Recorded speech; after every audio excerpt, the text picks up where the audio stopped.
Have you told him yet? Hey, Gary? Well, I was trying to get a microphone set up, but I still missed one part. So. Just we will be recording. Perfect. About 4 more minutes. We'll probably go off in that room.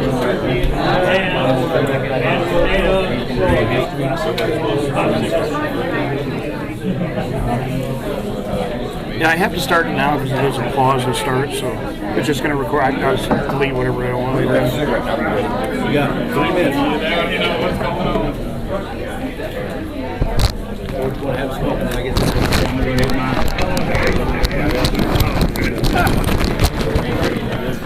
Yeah, we're recording, Gary. Sure. Pat, we stay close right here. Yeah, sure. Then we'll get started on a prayer.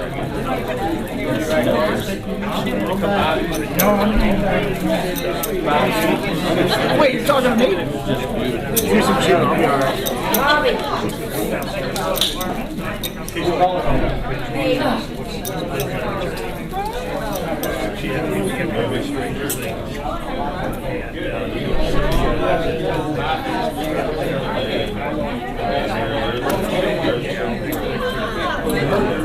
And she lets me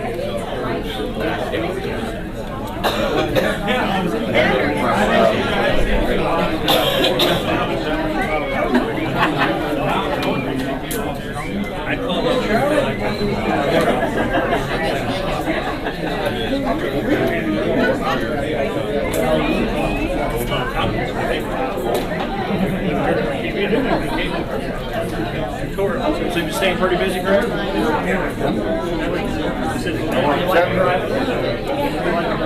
I drive sometimes. I got a load tonight to go to everybody's load to go to Colorado.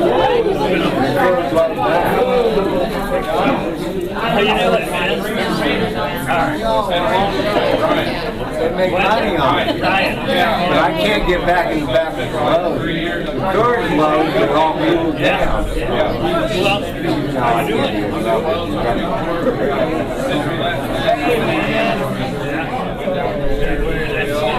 So your absence is explained. Yeah. Yeah, all pallet loads. 28 pallets. 12 pallets. I have to move them around because I need to get them weighed out and saved. You gotta get it weighed. I don't want too much on the drive. I don't want too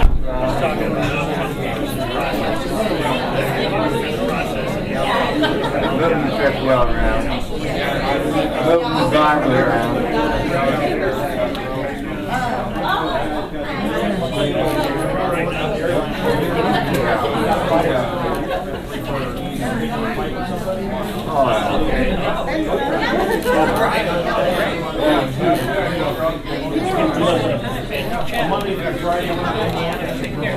Yeah.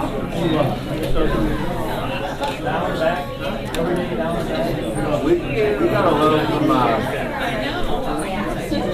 Hormel Hams, Chicago to LA, back and forth. That's a good load. Curated one, everything Hormel. No.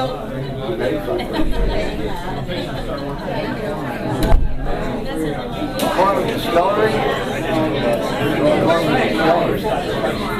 Oh, Western Missouri. All of that cheap vodka.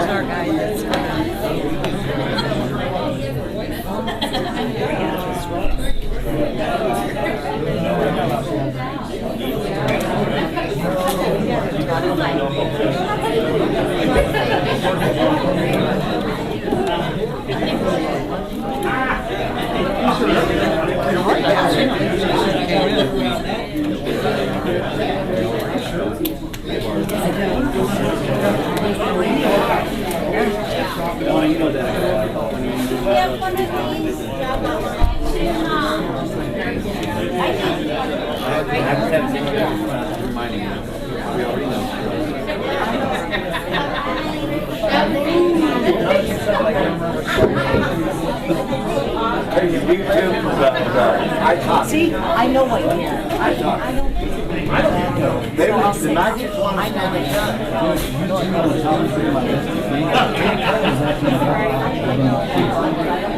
I've seen her. Not going to pass him up for nothing. He couldn't give me almost anything. I'll tell my sister to get the ticket. I'll tell you what, that should cost me. I spent Let's go with you, right? Yeah. You guys will have fun. YouTube, let's go to a YouTube. Yeah, it'll be a blast.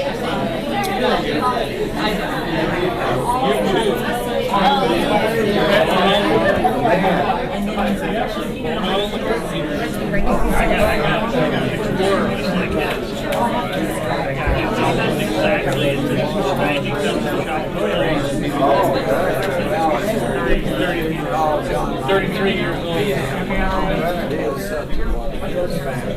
I was like somewhere. they did a benefit somewhere overseas.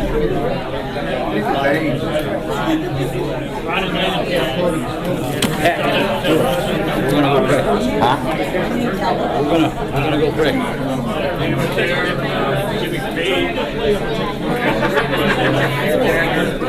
Oh.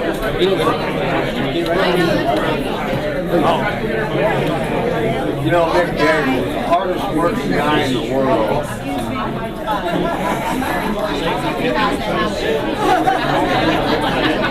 Yeah, you know what? Mick Jagger's still going on stage. He's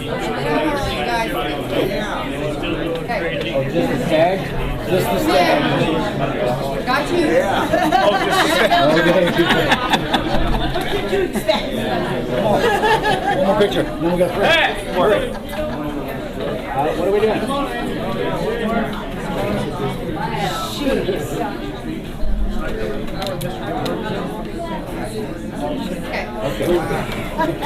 Thank you, guys. Thank you.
Just gonna bang on that hammer and tell them that you're here.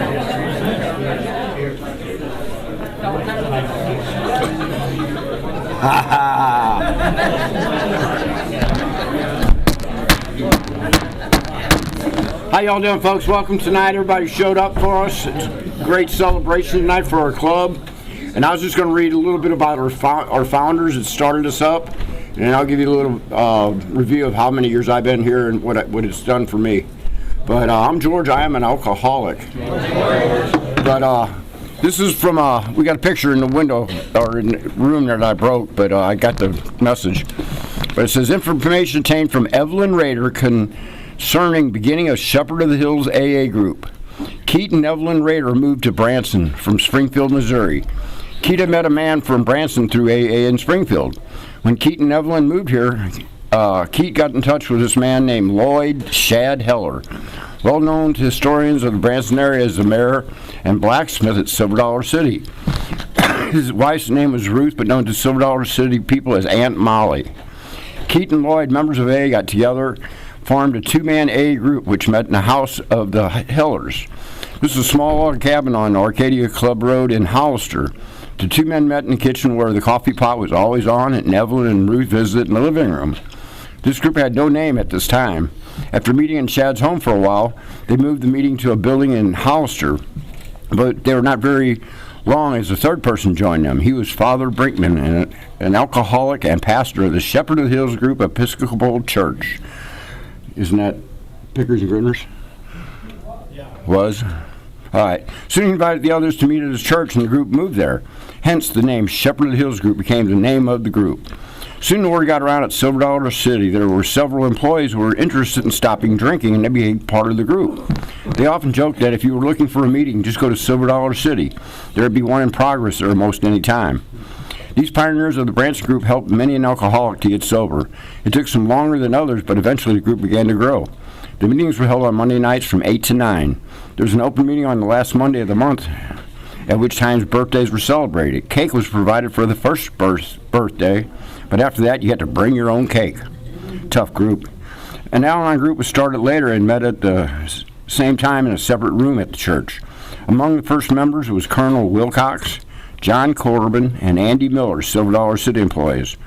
Other included two women, Monty Pope and Lois, last name not recalled, but all of the above, many years of sobriety, had led very productive lives. Others that become longtime members were Alberta Ladd, Dennis, Bill Bright, and Dave Sharp.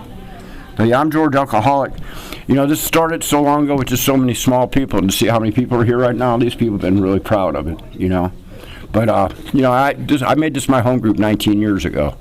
And I know that we were in a Catholic church till somebody was accused of stealing the money from the basket.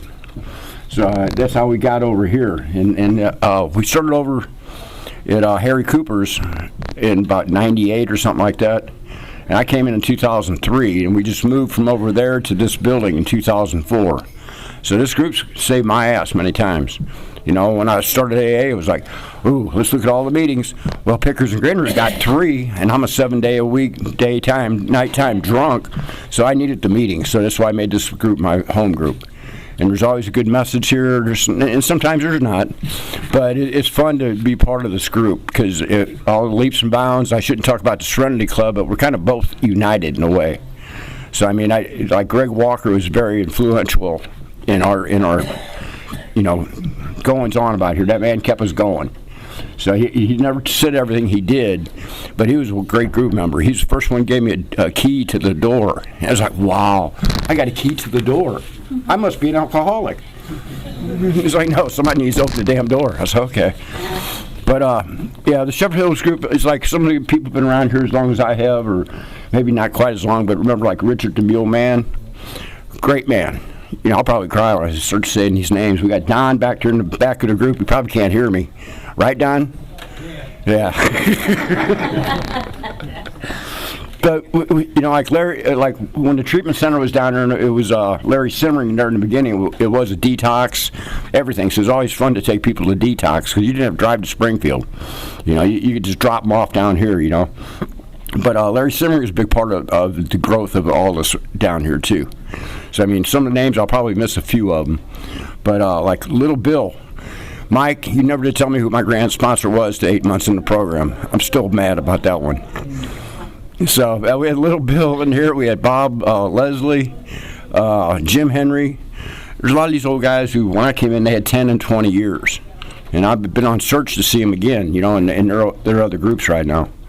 But for over the years, though, this group's been, we barely kept doors open at times.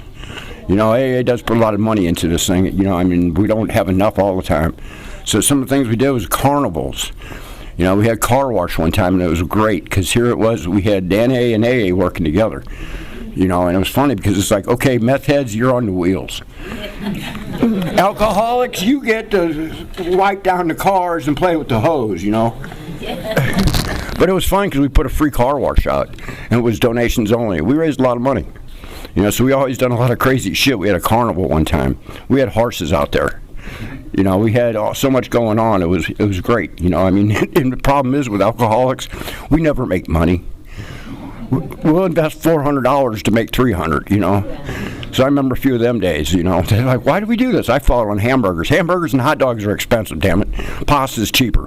You know, I never could get that one over, you know. But it's like, oh, hamburgers, hot dogs. Oh, now we need onions, lettuce, tomatoes, pickles. Come on, folks. You know, mayonnaise and mustard and ketchup. You can't forget any of them. And so... But yeah, I just want to give you a little brief history of what this group's done for me and the others in here. Like with Larry Simmering, I've seen a lot of people come up that street because we used to have to go pick them up. They wouldn't let them out unless one of us went down there to walk them up. And that was really, it was like a privilege to go down there going, come on, you alcoholics, drug addicts, let's go. You know, then here's your cigarettes going here, here. Saying, I'm a Marlboro smoker. I'm like, damn, this is getting expensive. So I buy the cheapest damn cigarettes when I did that run, you know. So, but the history of AA, you know, AA and Shepard Hills Group, we got 60 years, man. That's unbelievable. You know, that we didn't shut the doors or too many resentments, because we probably started every group in AA down here. Somebody with a resentment and a coffee pot. You know, so we think like we're the big daddies of AA and down here in Branson. But this is a brief little bit for us to get this thing started. I'm glad Gary's in from Texas. I don't hold that against him, but here go Benji. It's all yours, man. Right. Thanks, George.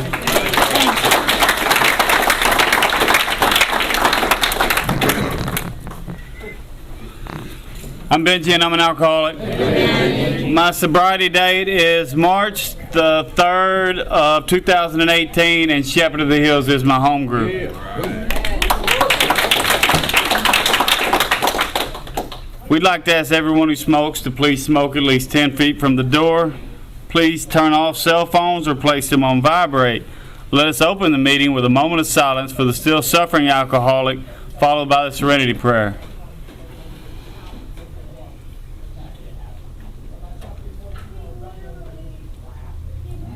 God, grant me the serenity to accept the things I cannot change, the courage to change things I can, and the wisdom to know the difference. Alcoholics Anonymous is a fellowship of people who share their experience, strength, and hope with each other that they may solve their common problem and help others to recover from alcoholism. The only requirement for membership is a desire to stop drinking. There are no dues or fees for AA membership. We are self-supporting through our own contributions. AA is not allied with any sect, denomination, politics, organization, or institution. Does not wish to engage in any controversy, neither endorses nor opposes any causes. Our primary purpose is to stay sober and help other alcoholics to achieve sobriety. In honor of the 7th tradition, which states that every AA group ought to be fully self-supporting, declining outside contributions, in a few minutes we will be passing a basket around. I have asked Andrew to read how it works.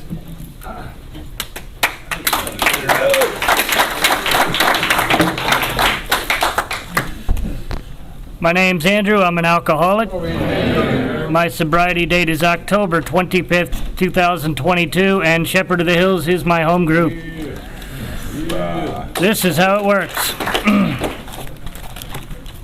Rarely have we seen a person fail who has thoroughly followed our path. Those who do not recover are people who cannot or will not completely give themselves to this simple program. Usually men and women who are constitutionally incapable of being honest with themselves. There are such unfortunates. They are not at fault. They seem to have been born that way. They are naturally incapable of grasping and developing a manner of living which demands rigorous honesty. Their chances are less than average. There are those, too, who suffer from grave emotional and mental disorders, but many of them do recover if they have the capacity to be honest. Our stories disclose in a general way what we used to be like, what happened, and what we are like now. If you have decided that you want what we have and are willing to go to any length to get it, then you are ready to take certain steps. At some of these we balked. We thought we could find an easier, softer way, but we could not. With all the earnestness at our command, we beg of you to be fearless and thorough from the very start. Some of us have tried to hold on to our old ideas, and the result was nil until we let go absolutely. Remember that we deal with alcohol, cunning, baffling, powerful. Without help, it is too much for us. But there is one who has all power. That one is God. May you find him now. Half measures availed us nothing. We stood at the turning point. We asked his protection and care with complete abandon. Here are the steps we took, which are suggested as a program of recovery. 1. We admitted we were powerless over alcohol, that our lives had become unmanageable. 2. Came to believe that a power greater than ourselves could restore us to sanity.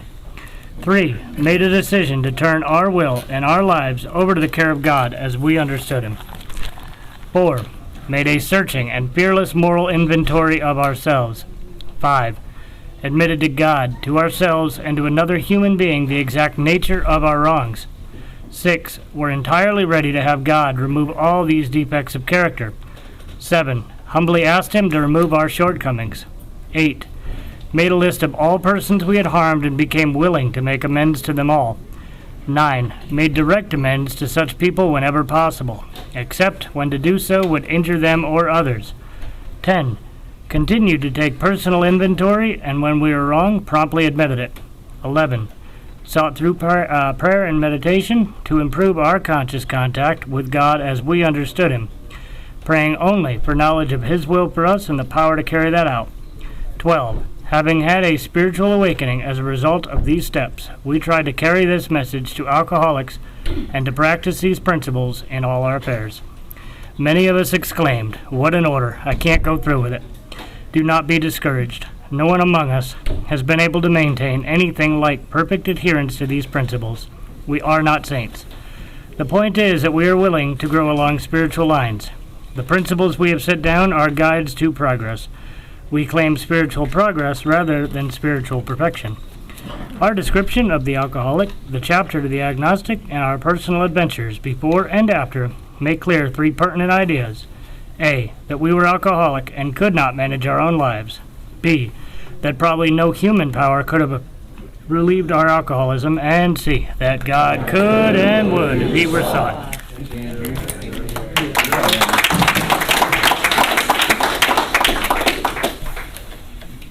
And I've asked Bobby to read the 12 traditions. Dang, did I just miss a hug? Dang. I can't go back? Yeah, okay, my name is Bobby and I am alcoholic. My home group is Shepard of the Hills group. Woo, woo, woo, woo. And I'm proud to be a red-headed stepchild of Branson, baby. That's the best home group there is. My sobriety date is March 11, 2011. And I want to say, because of the lineage that bleeds through the walls in this place right here, I got to say, I know Don won't give a crap, but Don got sober by Larry Simmering. Larry Simmering was his sponsor. What year was that, Don? Sorry? What year did you get sober? 1984.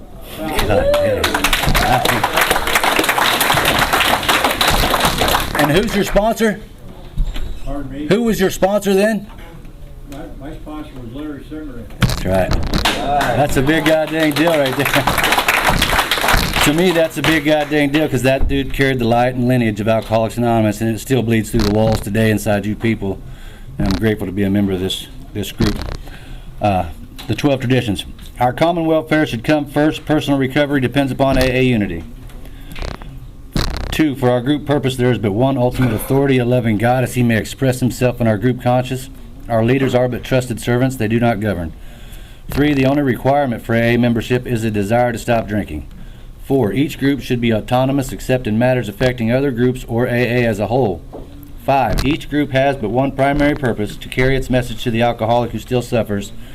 6. An AA group ought never endorse, finance, or lend the AA name to any related facility or outside enterprise, lest problems of money, property, and prestige divert us from our primary purpose. 7. Every AA group ought to be fully self-supporting, declining outside contributions. 8. Alcoholics Anonymous should remain forever non-professional, but our service centers may employ special workers. 9. AA as such ought never be organized, but we may create service boards or committees directly responsible to those they serve. 10. Alcoholics Anonymous has no opinion on outside issues, hence the AA name ought never be drawn into public controversy. 11. Our public relations policy is based on attraction rather than promotion. We need always maintain personal anonymity at the level of press, radio, and films. 12. Anonymity is the spiritual foundation of all our traditions, ever reminding us to place principles before personalities.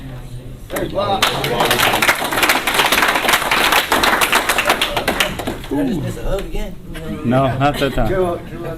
At this time, I'd like to invite Brian up here to introduce the white chips.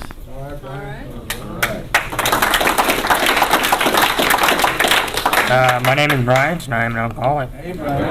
Shepard of the Hills is my home group. My sobriety date is October 16th, 2017. Here in Shepard of the Hills, we have a chip system. Generally, we do all chips, but tonight we are only going to do white chip. White chip represents the first desire to stop drinking or 24 hours without a drink. Would anyone like the white chip tonight?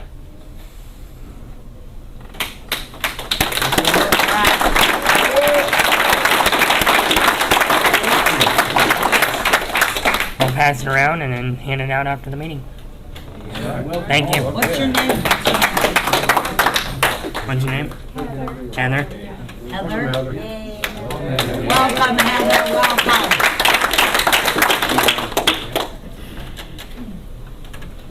At this time, I would like to bring up Donna, and she's going to introduce our speaker for the night.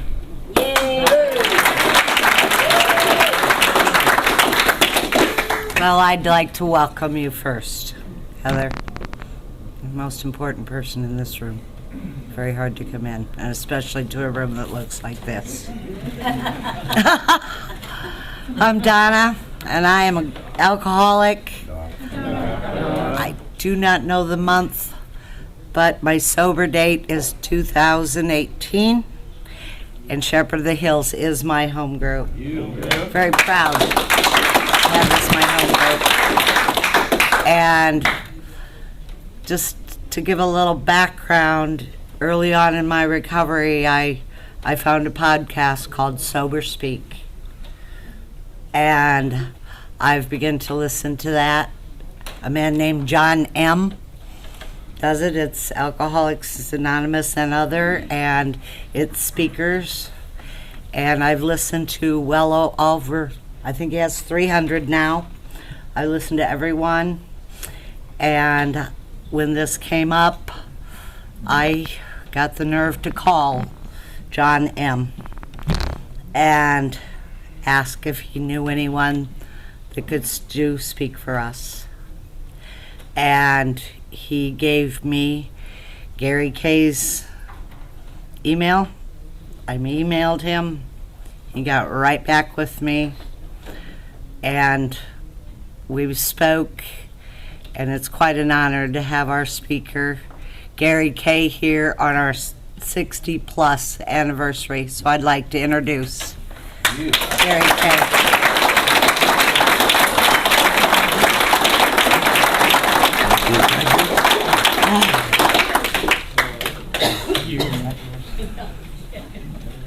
First of all, can y'all all hear me? Okay, want to make sure. I'll try to speak up. It may not be important for you to hear me, but it's real important for me to be heard. So, I am an alcoholic. My name is Gary Kincaid. And I am really, really, really grateful for a sobriety date and a new life. Mine started July 25th of 1994. Started out in Odessa, Texas. Today I live in Sulphur Springs, a little town about 90 miles due east of Dallas. And I'll share about that a little bit as we go along. Heather, welcome. It may interest you to know I have visited with a great many of the people here. And it appears to me y'all have not sobered up one innocent person. Just my little conversations with you, I believe you all belong. And I'm glad to be here with you. I did see the flyer, and I love the work people do, but that deal about being a circuit speaker, I've got to say something about that. My sponsor tells me that I get to talk from time to time because I have a fairly average 15-minute story with the ability to stretch it into an hour and a half. So that's probably the only qualification that any of us have if we're going out and speaking. But if you are new, and if you've been here for a while, you know this. There are no special people in AA. We're all just bozos on the same bus. And I am grateful for that. There's finally a place where I fit in, and it happens to be with you people.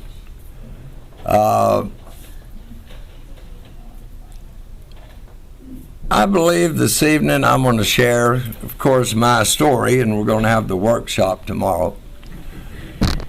But over the years, I've had opportunity to reflect back on what's happened in my life. And I look back to see exactly what is it that you people provided that first of all would get my attention and keep it. It's really important. But what was it that you provided that nobody else could? I believe I'm like most people in this room. I've got a home group. I sponsor people. I've got a sponsor. I've talked to probably thousands of alcoholics. And I don't meet many of us that say when we're 16 years old, you know, what I want to do is go out and burn my life to the ground. I want to take everybody that's ever loved me and inflict pain on them. I believe I'm going to just enjoy being a loser in life, and that's going to be my goal. Most of us, I believe, just wanted to have a good life. We wanted to have people to love, work to go to, things to do, and something happened. I look back on my life, and I realized through doing inventory, I only had 2 goals when I was a kid. And I didn't know what those goals were till I've been in here for a while doing the inventory and working with other people. My 2 goals were, I wanted to get out of Odessa, Texas. Not because of the town, but because when I got out, it would be, I'm a man, I'm on my own, the world is mine to conquer, and I'm going to be a successful person. Now, I found out I didn't have a clue about how to do that, but I was going to do it. And the other goal I had is I wanted to be a father. I wanted desperately to be a dad. And when I had children, there was going to be nothing but laughter and love in that home. Their mother would never have to put them in the back of the car driving from beer joint to come looking for me. We were going to have fun and love and laughter. And by July the 25th of 1994, if those were my goals, I was a total failure in both of them. I went back to Odessa in 1991. It was either that or get a job. And some of y'all know what I mean. I had one family member left who would help me out a little bit, and that didn't last for very long. And in November of 1992, when I've got twins, a son and a daughter, and when homecoming came around in 1992, my daughter called and wanted me to escort her. She had been nominated for homecoming queen. Her mother wanted her stepdad to do it, but my daughter wanted me. And that's how it should be. All he did was feed her and clothe her and put a roof over her head and send her to the doctor. You know, I was her dad. And this became important for me as I look back on it only through inventory. The weekend I was going to drive from Odessa to Sulphur Springs, where they were, I told myself I'm not going to drink until after the game that night. Then I'll come back into Dallas and party the way I know how to party. And I had every intention of doing that. And I showed up so drunk when I escorted my daughter on the night she was crowned homecoming queen. I stumbled and fell while escorting her. And her brother was on the football team, so there's their dad in all of his glory. And by the time I got to you people, I hated myself for the father I was. And my kids and I were really far, far apart. So I was a failure in both of my goals. And by the way, I forgot to say, my sponsor tells me 2 things I'm supposed to always share is that whenever you get behind the podium of Alcoholics Anonymous, wear a coat and tie. But now that I've done that, and it's getting warm, getting a little warm. No, he said you need to show respect for the outfit that saved your life. He also told me you don't cuss in AA. Now that'll get some people. This is a program of attraction. We find it's not very attractive when new people or visitors walk in and the F word and the S words bouncing all over the walls. Doesn't give much reflection that we might be living a spiritual way of life. So my vocabulary had to be surrendered as well when I got here. But on July the 24th of 1994, that was a Sunday, and I came to that morning. It was not unlike any other day. I looked around. The current wife was not there. She had been gone for a month or 2. I'd gone out on Memorial Day without her.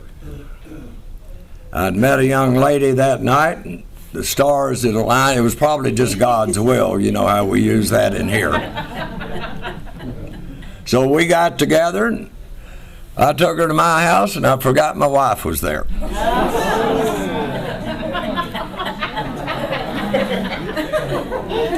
Well, I had a bad habit of forgetting I was married, and that should not be funny in AA. But as I recall, they both left. So on this Sunday I got up. She wasn't there, but I began to get angry. And I wasn't a drunk that got angry all that often, but I got angry that day because she had the car that ran, and I'm left with the drunk truck that the transmission's going out of. And I remember I went to a bartender's house and begged him and forced him and pleaded with him, and I got 2 quarts of whiskey from him. And I sat around and I did 2 things that are very dangerous for an alcoholic. I was drinking and I was thinking. Now either of those can be lethal, but when I combine them, nothing good is going to happen. And I began to think, you know, before I met that woman, I was somebody. I had some things. My life was on an upward trajectory. I met her and gave her the best 14 months of my life, and she ran off with the car that runs. And I just started thinking that wasn't right. I've got vague recollections that day of getting some garbage bags, my favorite luggage. She still had stuff at the house, and I remember taking her stuff and putting it in those garbage bags, writing one of those "F you, you've ruined my life, I'm only going to give you one more chance" notes and putting in there. Laughter usually means identification. I'm glad you are here. And I didn't know where she was, but I knew where her mama lived. And again, I've got, it's hazy recollection of driving over that night to where that poor old lady was. Standing out in front of her house, screaming and cussing and throwing those garbage bags over the fence into her front yard. Getting in that old truck and heading home. Now, I lived about 6 miles out of Odessa. Now, I've been stopped on this trip 3 times in the previous 6 months. And on that trip, something happened.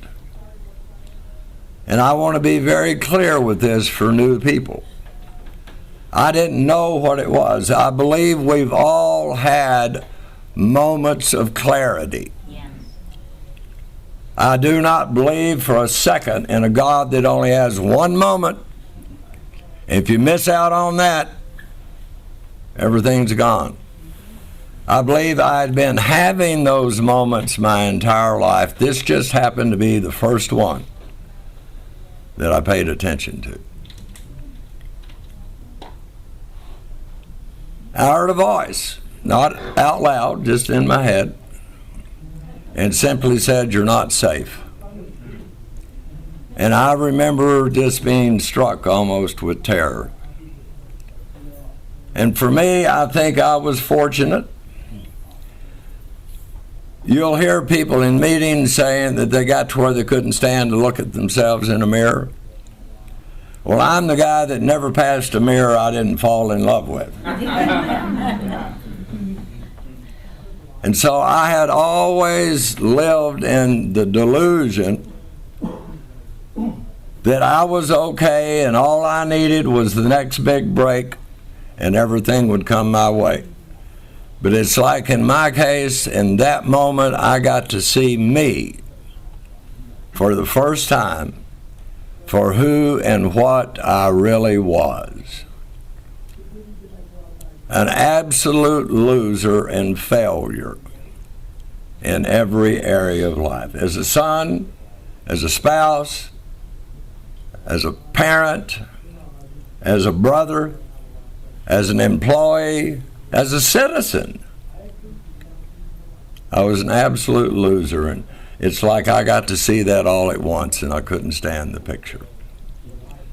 And for those of you that are new, I wish this off on you.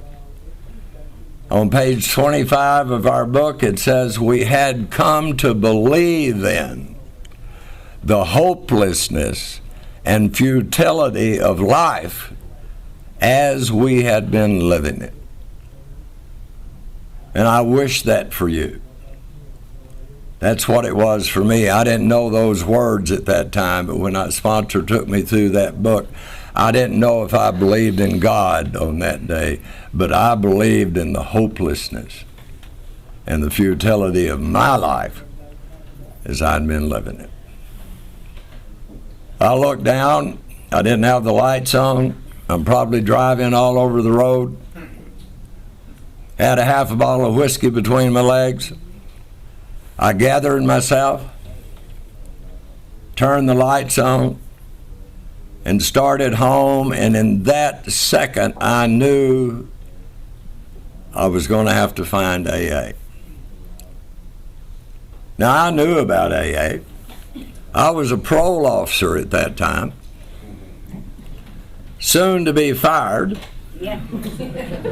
I had been unable to make it into work the whole previous week. And the last time I had been at work was another officer's wedding. And they knew I was married, but I took a date instead of my wife. And the date happened to be the wife of a guy that was on my caseload that was back in jail.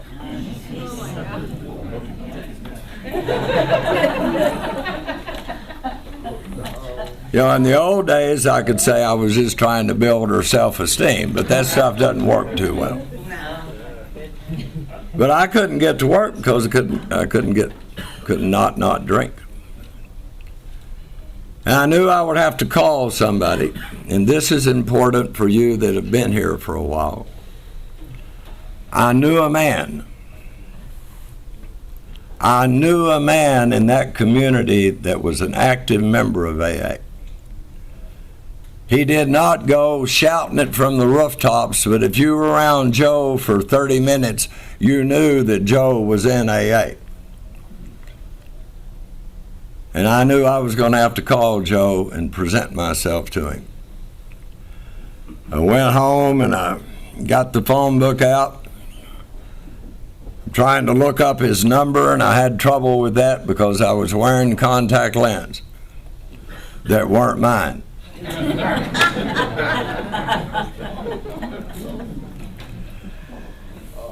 There's a word in our big book, newcomers, called delusion. I urge all the people I work with, get that word denial and throw it away. Bill has a much better word from us, and that's delusion. Delusion means we believe our own stuff. I can quit anytime I want to. I'm not hurting anybody. Or later, I'm not hurting anyone but myself. It's your fault. It's their fault. Get rid of denial and realize that we got delusion. See step 2. We're nuts. The last few years, my delusion was that I was some kind of God's gift to women from the first time I ever drank till the end. And the last few years, it hadn't been working very well. And I was in somebody's house that had poor enough sense than to let me go to the bathroom by myself. Going to people's bathrooms was always dangerous for them if you're an alcoholic of my type, because I'm always looking for whatever's in there. And I saw that contact case, and it came to me. You know, the reason I'm not having good luck's probably the glasses. I looked, they were in there, so I put them in my pocket, went to the drugstore, got some of that stuff, learned how to put them in. I couldn't see a damn thing. I've got astigmatism really, really bad, but I'm sure I look good. After I got sober, I'm doing inventory. If I'd been paying attention that night in that person's bathroom, I could have seen I didn't have any front teeth. I could have seen the pair of glasses I had a piece of paper clip holding on one of the ears. That may have blocked a few of God's will out of my life, who knows? Because if you have alcoholism, the way I have alcoholism, the alcoholism that's described in our big book is a chronic, progressive, fatal illness. And if you have alcoholism like I have it over the years, things like trips to the dentist or trips to the eye doctor for you or for your children fall by the way. Well, I couldn't reach Joe, couldn't find his number, and I did what I believe any of y'all would have done. I sat down in that filthy recliner. I drank the rest of the whiskey and I waited for the day to break. I came to that next morning, got in that old Ford Ranger, started making my way over to Joe's office. And here's the other thing I want to remind those of us who are here to never forget. People, I was broke. I was always broke. But on my way to his office, I stopped at a convenience store and I bought a cup of coffee and a $1 scratch off.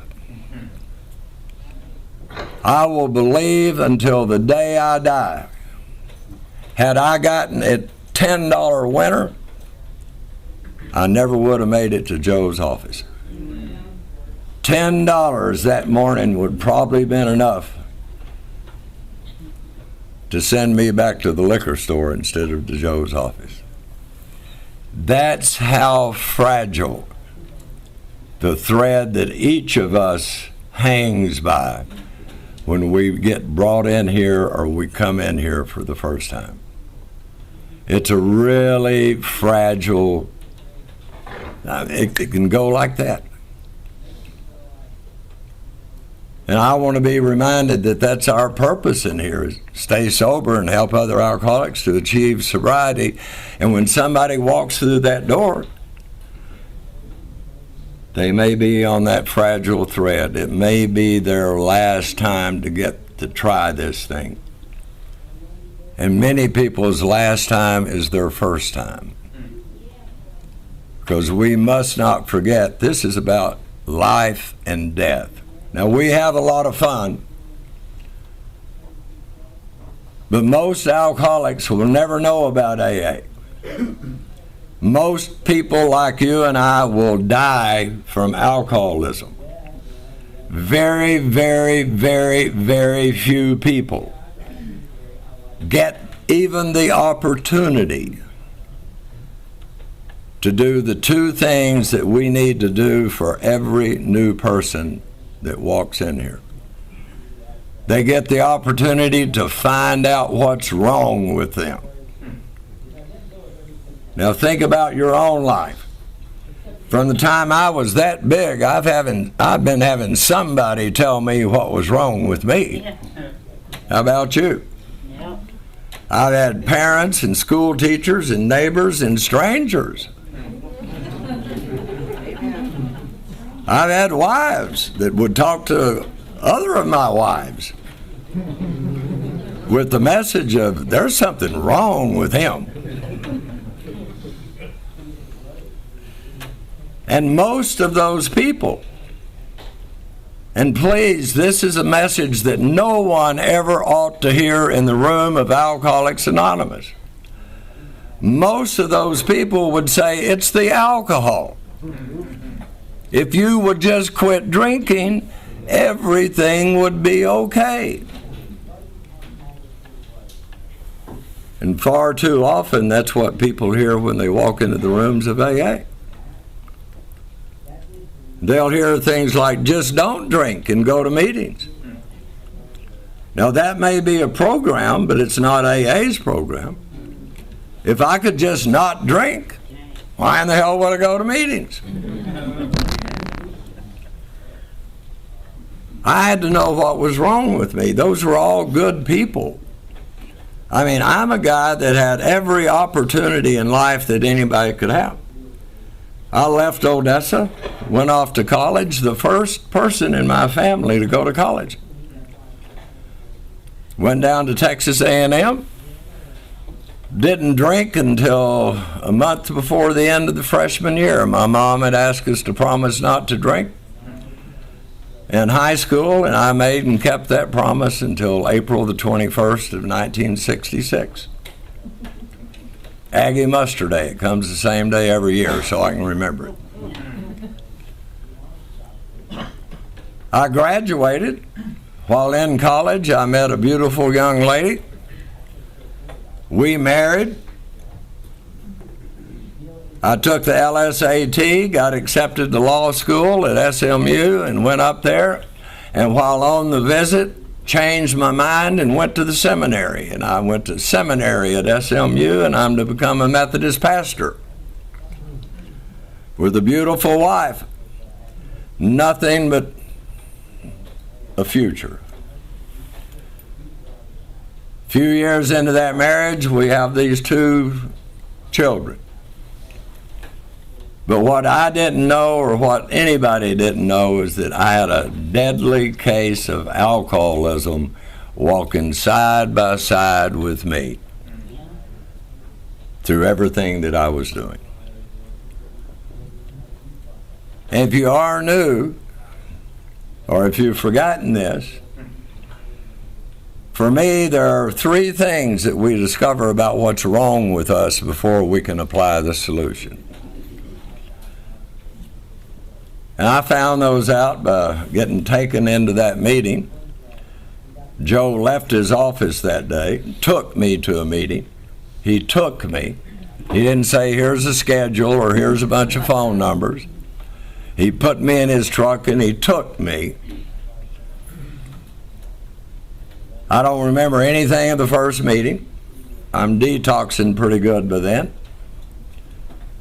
If you stay out there long enough, you lose all the family support and you lose the insurance. I used to say I had to detox on my own, and that's a lie. The guy who's to become my sponsor was going to sign several of his pigeons to me, and I wasn't alone any of that time. I was crazy as hell. I found out y'all like us better that way. And I got this sponsor on, I believe, my 5th day. And here's how I was sponsored, to find out what was wrong with me first. Before, I'm like Dr. Bob. You know, we just had Founders Day. Dr. Bob has been going to the Oxford group meetings. Dr. Bob has been pursuing a spiritual remedy, but Dr. Bob didn't know what was wrong with him. And when Bill sat down with him and didn't talk to Bob, but Bill talked about himself, Dr. Bob says, for the first time in my life, I talked to somebody that knew about me, and he didn't get it from a book. He got it from his own experience. Well, I'm that guy that I've got 2 master's degrees when I get here. Psychology, being a pastor. I did that for 14 years before they kicked me out.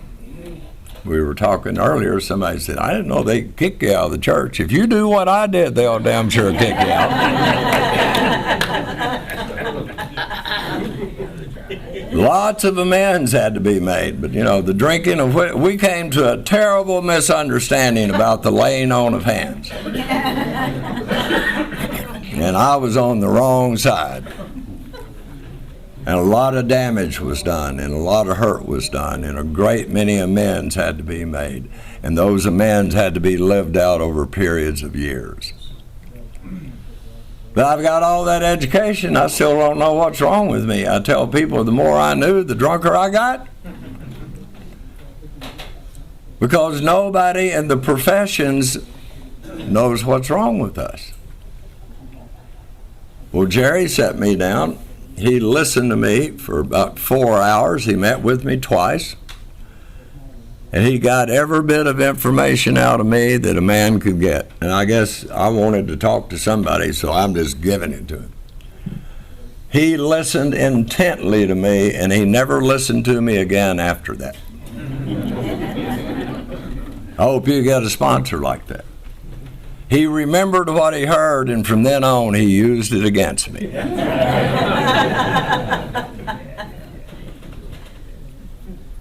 And he took me into the book so I could find out what's wrong with me. You know what's wrong with us, folks? We are bodily and mentally different from our fellows. That's it. Bodily and mentally different. Now, it's Greek to us when we first get here, when people talk about the allergy of the body and the obsession of the mind. But that's what I didn't know about. I didn't know anything about that once I get started drinking, I cannot guarantee how much I'm going to drink once I start. I'm not a guy that said, oh, every time I went out drinking, I went out to get drunk. I didn't. I went out to party, raise hell, chase women, enjoy my friends, and just kept overshooting the mark. Under the illusion that I had some control. And I never did. And our book says, and my sponsor helped me to see that, that's a physical thing. It doesn't happen to very many people. About 1 out of 10. That's in our brains. The brain is just a physical organ, like the kidneys, the heart. It's just the brain.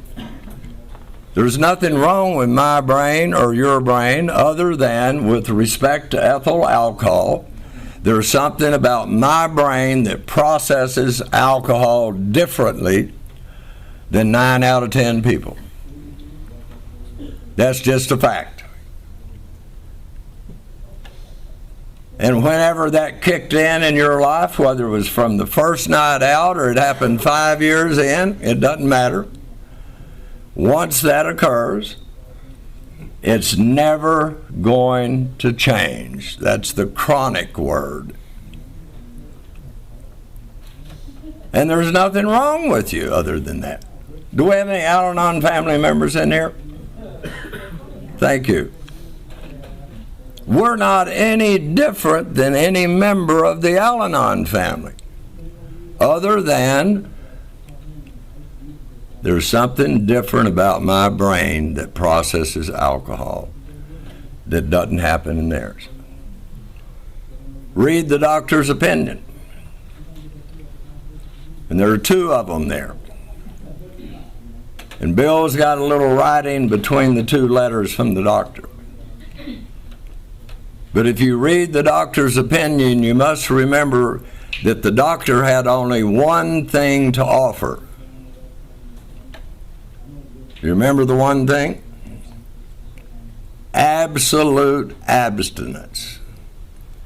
All the doctor could tell us back then is what the doctor can tell us today. If I were you, I wouldn't drink.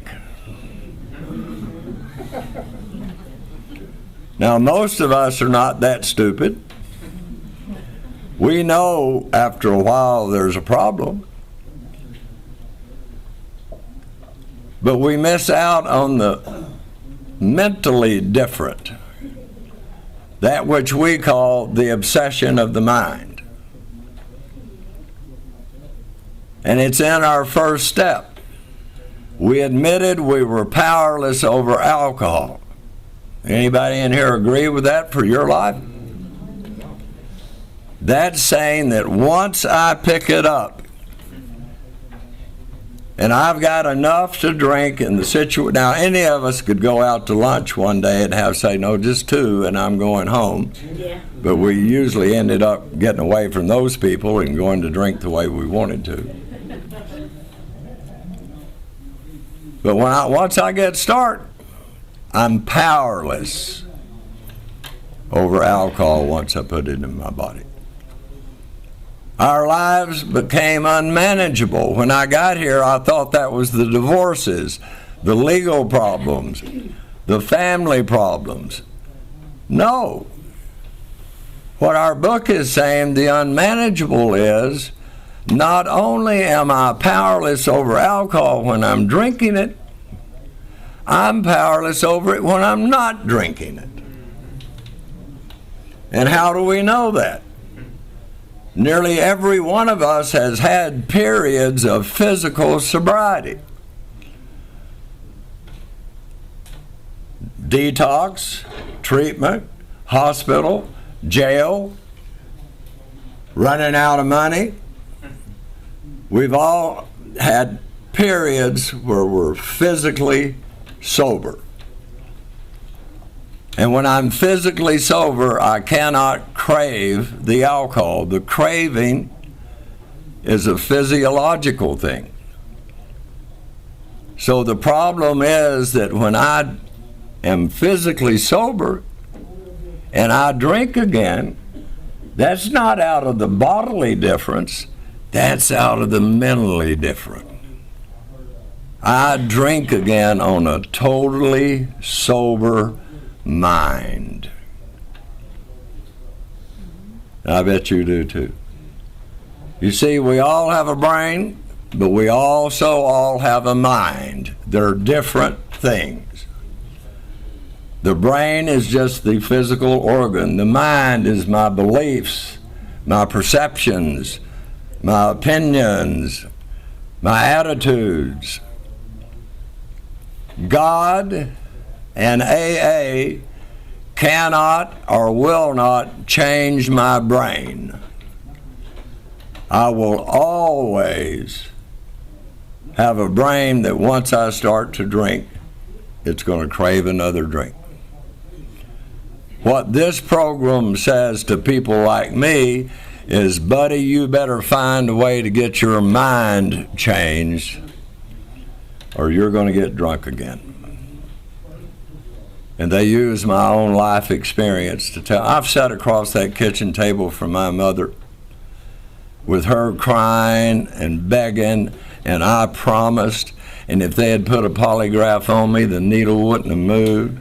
Mama, I'm not going to do it anymore, and I did it again.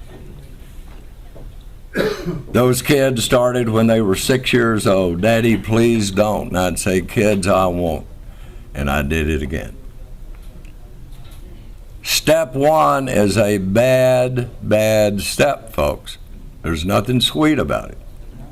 Step one means that if I drink, I'm screwed. Unmanageable means if I don't drink, I'm screwed. That's a bad step. And it took me 47 years to arrive to the point where I was in the midst of that hopelessness and futility, and alcohol had done its job on me. I believe the only real 12-stepper we have in AA is alcohol. I'm not going to be able to do my work until alcohol does its, because we can't talk anybody sober. So I finally got a hold of that one. And by the way, I'm being sponsored with a guy that did not wait for me to tell him I understood what we were doing. We didn't take the steps on my agenda, we took them on his. When he thought I was ready, we moved on. I would say things to him like, Jerry, I don't get it. And he'd say, Gary, you don't get it, you do it. I always talk about James Ford when I'm moving into this part of the talk. James Ford was a guy in Odessa in his late 70s, may have been the ugliest man I've ever met in my life. He could touch his nose to his chin and he had all of his teeth. He was a sweet old man. And James would get up behind the podium and he'd say, my name's James Ford and I'm a crazy alcoholic. I can't read or write. I can't even spell my own name. My sponsor gave me that big book on tape recorder, and he let me do my fourth step on a tape recorder, and I hadn't had a drink since April 26th of 1980. And it took me about 4 times to hear him before I thought, good God Almighty, I can read and write in 3 languages, but I can't not drink. Maybe recovery cannot be learned. It must be experienced. You and I did not learn our descent into the pits of hell. We didn't journal about it or go to process groups about it or read books about it or watch videos about it. We lived our life by the principles we had starting out with, and we drank along the way. And day by day, week by week, year by year, we finally arrived in the pits of hell. And by the way, don't compare your bottom to anyone else. Alcoholism is not a competition illness. You hear? And it is not a competition recovery we're doing in here.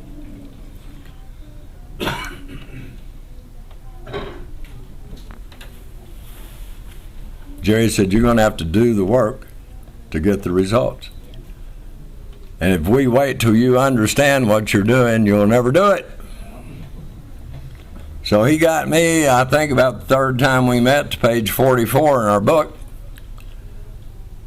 And he's got me talking about my own life experience with alcohol, not anything else. He also said, after a meeting one day, people said, I'm powerless over people, places, and things. And he said, I better never hear you say that. Bud, you better get powerless over alcohol. Places and people and things are not killing you. That'll come later. We didn't do a lot of psychobabble in meetings when I got sober. I didn't know that's what was happening, but I discovered that later on. But we got started, and he got me to page 44. If when drinking, do you have little control over the amount you drink? Simple. We don't have 40 questions. We got 2. If when you honestly want to, you find you can't stop entirely. That's it. If that be the case, you're probably an alcoholic. So I needed a sponsor to take me to that point to where I could say, yeah, that's it. You mean alcoholism is not DWIs? No. It's not trips to jail? No. It's not divorces? No. It's not losing your house? No. It's not any of those things. It's if when drinking you have little control over the amount you drink. Or if when you honestly want to, you can't stop entirely. And I hope every new person that walks in these rooms hears what's wrong with them is that. The divorces, the jail, those are not problems. Those are consequences. And most of us have spent our whole life trying to fix the consequence and never knew the problem that keeps spewing them out. And I'm grateful to have had a home group and a sponsorship lineage that didn't give a damn about my consequences.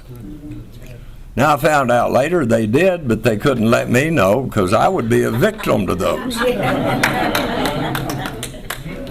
But he said to me, if you're coming in here to get your wife back, hit the door. If you're coming in here to look for a job, hit the door. If you're trying to get the IRS off your back, hit the door. What we've got in here is a way to live one day at a time, but we're talking about permanent sobriety, lived out one day at a time, where you won't have to, need to, or want to do anything to change the way you feel from the neck up. And we'll promise you that if you'll take the simple actions that I'm going to be leading you through, it's going to be like a rock thrown in the middle of a pond. It's going to get you sobriety, and the waves are going to go out and touch those kids and touch those debts and touch those, every bit of that. And it's not going to happen by next Thursday. Bill doesn't pull punches. A long period of reconstruction lies before us. I was in here over 16 years before I got my financial amends finally paid off. I started on those at 7 months sober. And I'm hearing people say, you need to do bankruptcy. And I hear a sponsor saying, you stole it, you can pay it back. I read in our big book, there's 3 places where it says we're liable to drink again. If we don't do that 5th step, if we do not change our sexual behaviors in a way that continue to harm us and others, we'll probably get drunk again. And if we are afraid to face our creditors, my sponsor knew that stuff, so he had me do them. And I see the time, but I figure y'all spent so much money getting me up here, I'll probably go to about 15 after, so just look at that.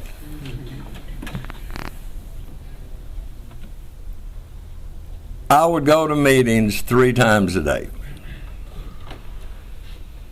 And I was going in somebody else's vehicle because the transmission went out of my old truck in the first week.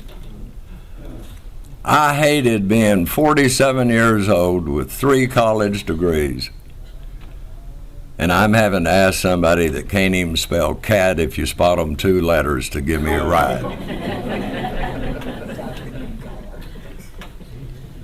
And I look back on it, and some of those guys are still the best friends I'll ever have in my life. Oh, Mark Moore would come pick me up. He had an old Pontiac that burned more oil than it did gas. We looked like a DDT truck going through town. And, I was here a while before I remembered I was never alone in that. Mark was making the rounds, picking up somebody. I always tell people I've got all those degrees, but a guy who had been to prison, had dropped out of high school, and worked as a welder, taught me how to live.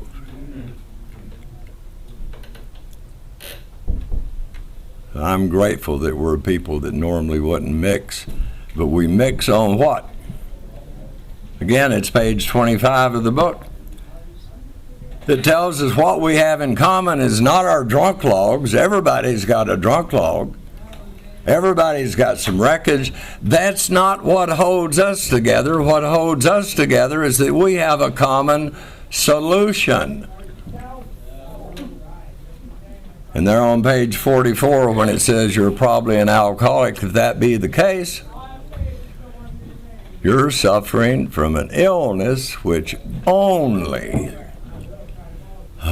there was the bad news, a spiritual experience will conquer. And I told Jerry right then, said, Jerry, we're going to have some trouble with that. I was a franchisee for 14 years. I've been to one of the world's greatest seminaries. I know everything there is to know about God, and thank God for a simple man that didn't want to argue theology. He just said, yeah, but you don't know God. Let me ask you the question again, Gary. Do you accept and believe that you are powerless over alcohol? And I said, yes. And he said, do you believe that there's any power in the universe greater than you and alcohol? And I said, sure. And he said, good, we're on step 3. That's exactly how it happened in my case. And that's exactly how the book says it. As soon as a person believes or is willing to believe, their sobriety can be built on that. He didn't tell me to go make up the God I want and all of that stuff. He just said, we're at step 3. And I came to him one time and said, so-and-so's doing this, and I think maybe I need to write about mine too. He said, Gary, do you see the step 2? Do y'all see step 2? Talks about 2 things. It doesn't say came to believe in. Nothing happened there. It says came to believe that. Big difference. He said, and what's the other part of it? And I'm like, he said, you're nuts. It also says you're crazy. So you want to take a crazy person and let them write out what they think their God ought to be, when the problem is mainly in your thinking. So like I say, he was more interested in me being willing to take the action to have the experience than wait till I learned it. The next Saturday, this is how quick it went. This is the end of 2 weeks. I'm going up to the suburban group of AA on Saturday mornings to, at his instruction, to clean the bathrooms. I was in there for 2 years before I found out we had a janitor. But again, I had sponsorship that believed as soon as you give somebody a big book, give them a broom, give them a mop, give them something to do where they feel like they're a part of things. And he sent some of his pigeons in, Mark was one of them, to ask me the question, you ready to do your 3rd step? Well, I thought they were just talking in general, but now I've learned you say yes. And I said yes, and they said, good, let's do it. I didn't know they meant then. And this was my 3rd step the first time around. Mark went over and knelt on the floor, got a big book.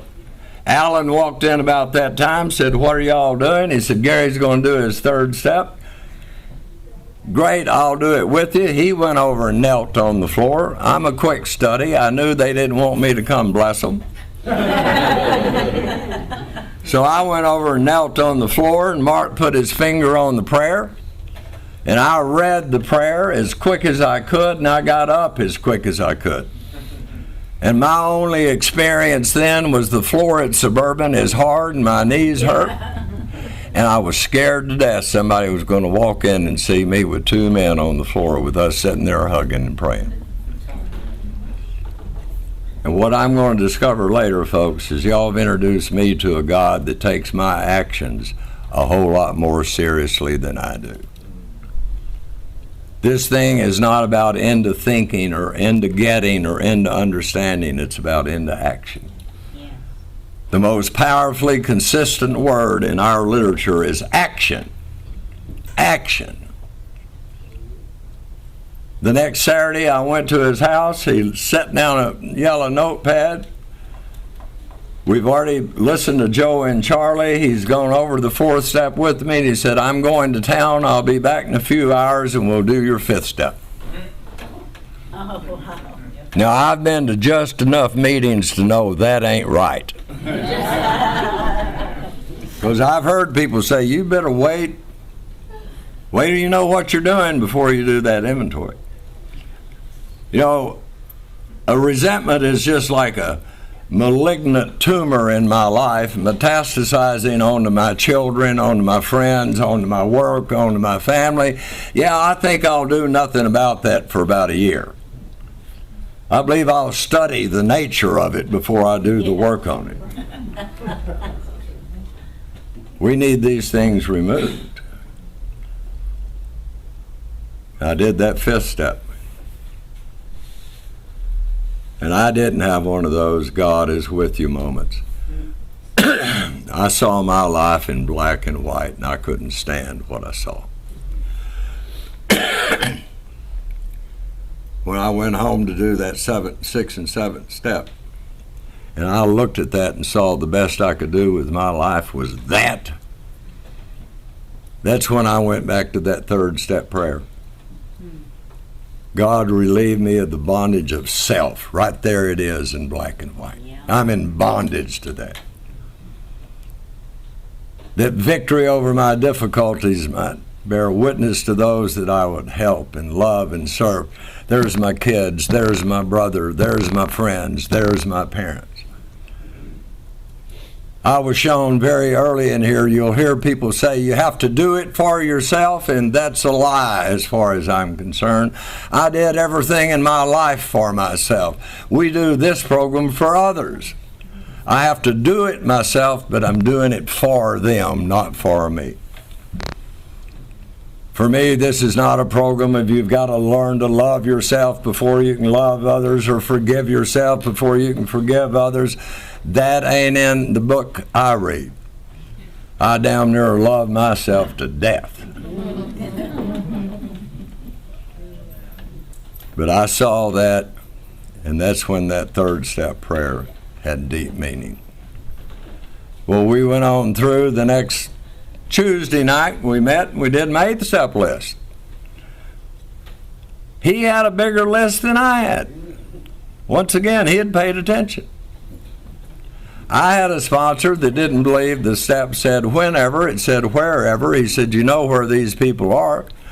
I left his house that night with 3 amens on 3x5 cards that we had rehearsed. And I didn't get to pick who I went to first. He assigned me 3 a week. And he told me little things like, you don't have to do this. You can get somebody else to sponsor you if you want to.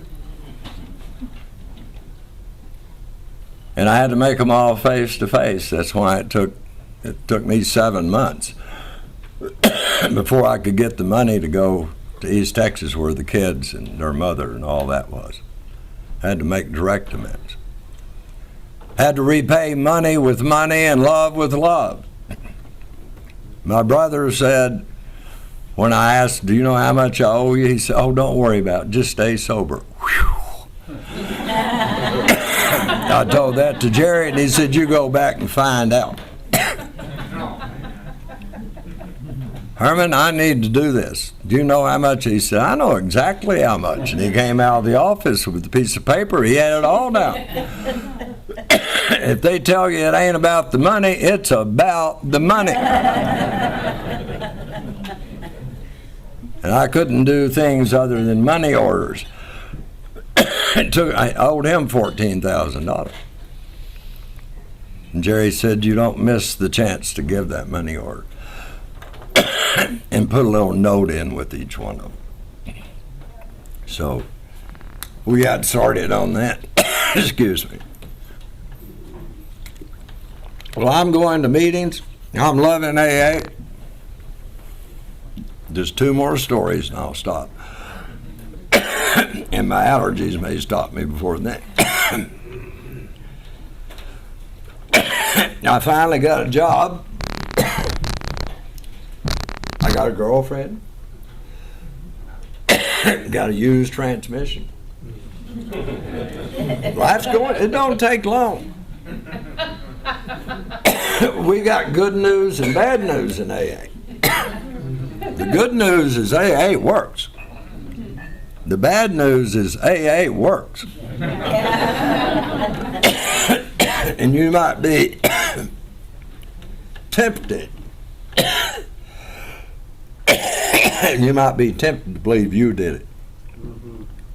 And let the gifts of recovery get in the way of the gift of recovery.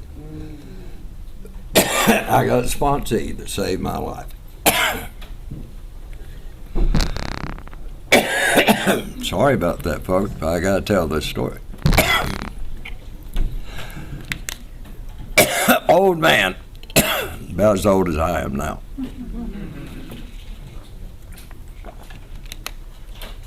Horribly abused, several families. Living with a daughter that didn't want him. He didn't want to be there. I'm wanting this guy to get it so bad I can't stand it.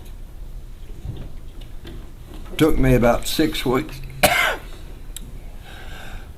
to realize I'm sitting across the table from my daddy.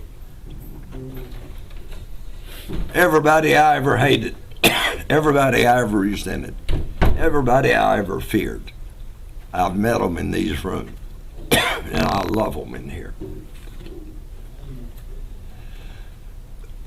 I made amends to my daddy. But sometimes out on the porch, he's still that SOB. You know how we can talk. Sometimes the children's mother is still that bitch. You know how we can talk? You know what those in-laws are. Yeah. Now, I didn't get this when I got taken through the steps. I got this from taking people through. We got to page 68, fear inventory. And it's as clear as a bell there in that inventory. It says, we're here to play the role as he assigns it. The old man didn't get it, I did. It's the same roles after recovery as before. Dad, dad, son, son, brother, brother, spouse, spouse, employee, employee. Only now as he assigns it. And my sponsor had been telling me, Gary, if you're going to do anything about your defects of character, you can't change yourself, but you can show your higher power demonstrations of willingness to be changed. And I found out words are an action. My vocabulary is an action. And it came to me while working with that man. From then until now, my dad could no longer be a sorry SOB. I had to change the words I called him. And in the beginning, it was a still suffering alcoholic, but it's like they were dragging him out. The children's mother had to quit being that bitch, and I called her what she was, the children's mother, and that's the children's grandparents and the children's aunts and uncles. Yeah. I love my children. I don't want them to have a bitch for a mother. I want them to have a mother for a mother. After about 5 months, Daddy quit being a still suffering alcoholic and became Daddy. Not just because of my action with the words. He was in a nursing home. I wouldn't go see him, very seldom. My sponsor said, you're going to go down there 3 days a week. Do something for your dad. He may have been a bad dad according to you, but you've been a bad kid. All I have to do is work on being the best son I can be, best dad I can be. Those are not my kids. I'm their father. That's not my dad. I'm his son. A whole new attitude, as it says on page 25. And I did what my sponsor said. I'd walk into that room to see my dad, and he'd raise up and say, get me out of here, you little SOB. All you want's my stuff. And I had all this stuff.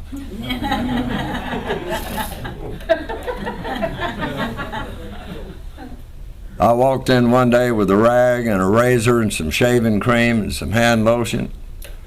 I almost had to fight him to put that hot towel on the first time. And I shaved my daddy. I pulled those old feet out from under those sheets and sawed off those toenails, and I started putting lotion on it. Folks, about the third time I went in, he didn't say, you little SOB, he'd just go. He loved that hot lather. When he died, when I was 5 years sober, I was in the hospital holding his hand with a rag on his head. And I lost a man I loved that day, who had never changed. All I had done is change the words I used, and I touched my dad. The only thing that was keeping me from doing that was that false, phony pride. He doesn't deserve it. Who am I to be judge of anybody? I live in Sulphur Springs today. It's where both those children live. It's where my granddaughter lives. That's where all those aunts, uncles, and all those people live. That has been healed for so long, it's not even funny.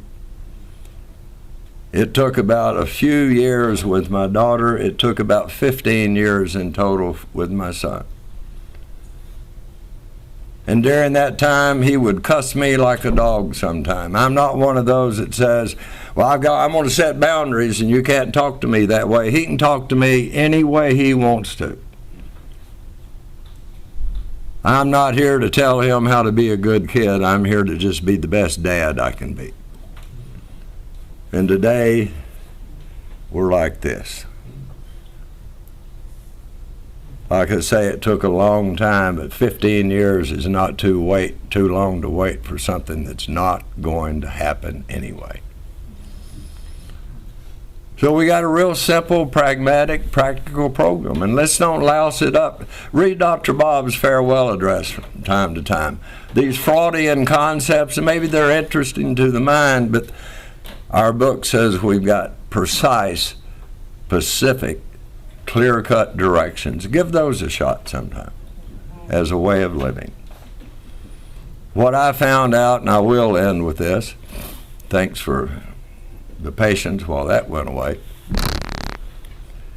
And I use a story from that old profession, and I use it just as a story because it says better than I can about what I want to say. Some of you may know it. It's the story of the demoniac in the book of Mark. And please, if you're here, this is separation. This is not about church or Christianity. We don't care about that stuff. But if you remember that story, and it's my version, that hacks off anybody, talk to your sponsor. But it's a story about the carpenter and his sponsees were out walking around one day. A day they weren't supposed to be. And he had one guy with about 11 months who knew every damn thing there was to know. I was that way at 11 months. And that guy said, wait, we don't want to go up there. Pointed up to the hill, and the carpenter said, why not? He said, there's a guy up there naked, hairy, babbling. Bobby, do you identify?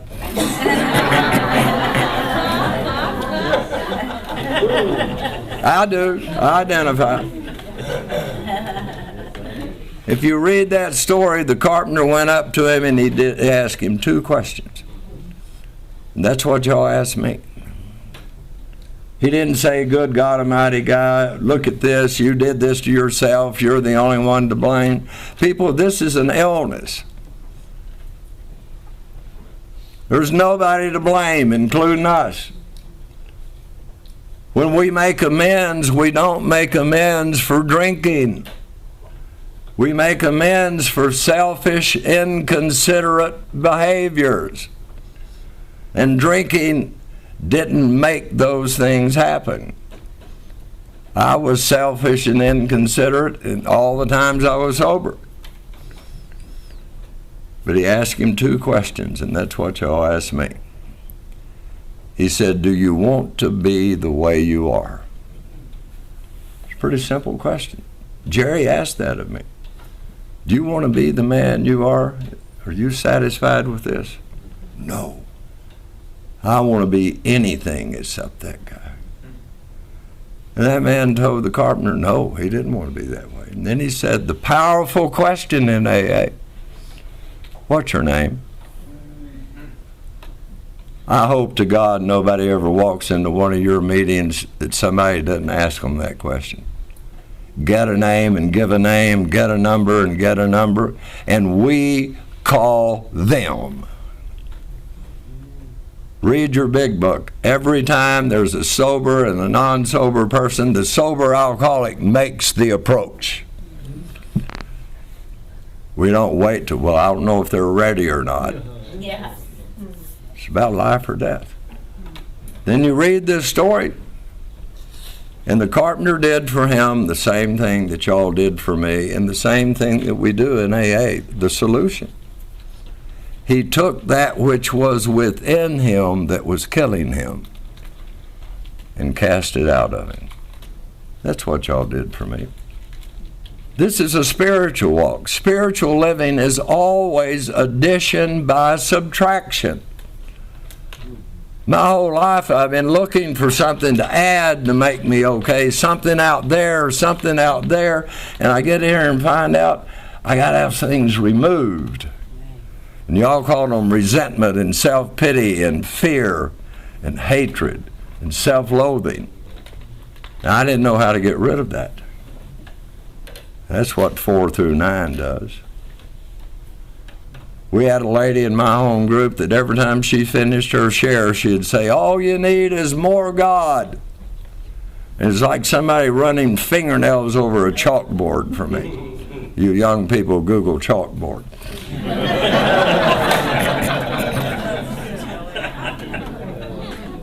When I finally got into our 3rd step, I found out I did not, I never will, I never have needed more God. I have always needed less me. When I find some way to get me out of the way, all that's left is God. That's what our program is. If you read these stories of the carpenters, every time he has an encounter with people, they want to go with him, and they go with him. And this guy wanted to go too. And the carpenter said, no. You stay here and show others what's happened to you. I don't have to worry what my purpose in life is today. It's to come all the way in, sit all the way down, and stay here to show others what's happened to me. And for what y'all have done in my life, I could not be more grateful. God bless you and thank you.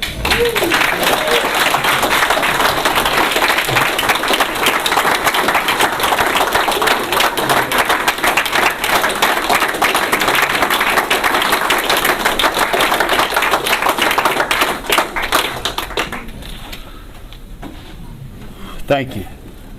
And thank you to everybody, and you know who you are, that made this happen. This didn't happen because didn't happen in a week. This happened over months, and a lot of going around the table in there. And thank you, Donna, and thank you, Bobby, and thank Andrew, thank Patrick, Michelle, Manya, Stacy. I know I forgot somebody. If I forgot to, see your sponsor. Oh, Bryant. And don't forget, at 11:30 in the morning, he left the lot open. That way you can come in at 11:30 in the morning. He's doing a workshop till 1:30? 2:30. Till 2:30. We're feeding, they're serving lunch at 12:30. And it's 4th of July weekend. I know you're not working. I'll see you at 11:30. We got a chip. And we do have a chip, Brian.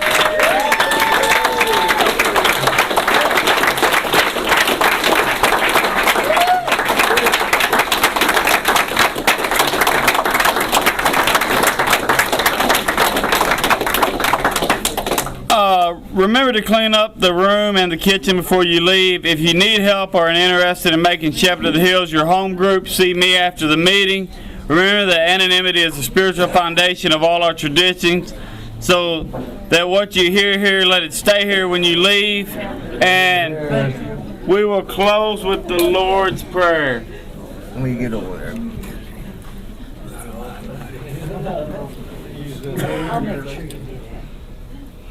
Mike, will you take us out? Our Father, who art in heaven, hallowed be thy name. Thy kingdom come, thy will be done, on earth as it is in heaven.